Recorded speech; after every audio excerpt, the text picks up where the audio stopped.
Социальный пакет, касающийся детей, медицины, а еще минимального размера оплаты труда, который будет не ниже прожиточного минимума, и гарантии, предоставляемые работающим гражданам. Поправки в 75-ю статью, затрагивающую защиту прав человека труда, многих граждан волнуют больше всего. Я, будучи депутатом 2-3 созыва, сейчас у нас 4-й созыв в городском совете, поднимал этот вопрос. МУРОТ не может быть ниже прожиточного минимума. Если поправки будут, я думаю, голосование пройдет на высоком уровне.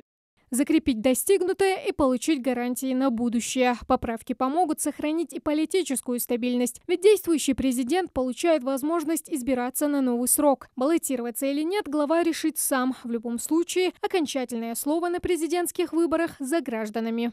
Я приглашаю всех принять активное участие. Достойно проведем это и гражданский долг. Я думаю, мы, народ законопослушный, выполним на высшем уровне свой гражданский долг. Поправки, затрагивающие суверенитет государства. Тут на первом месте пункт о территориальной целостности и нерушимости границ. В том же списке и запрет для чиновников высшего ранга хранить деньги за границей и иметь двойное гражданство. К слову, это изменение предложил сам Владимир Путин в послании Федеральному собранию. Стоит отметить, что многие сограждане поддерживают такое предложение. Я призываю всех граждан Ингушетии прийти на выборы и проголосовать. В текст основного закона предложено включить и статью, затрагивающую традиционные семейные ценности, забота о старших и связь поколений. Тем более, что во многих российских семьях дети и родители, деды и внуки живут, как правило, рядом, а значит, старшие передают свой опыт младшим.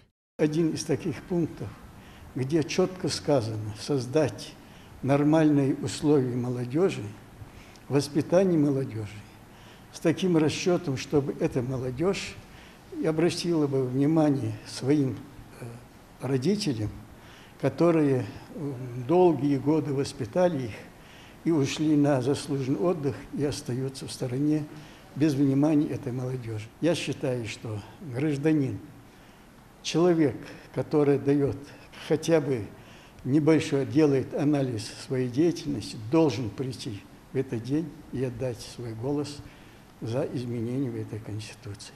В общем, ждать осталось недолго. Основной день голосования – 1 июля. Но возможность выразить свое мнение касательно поправок будет целую неделю перед ним. Тамара Хшагульгова, Адам Далаков, Новости 24.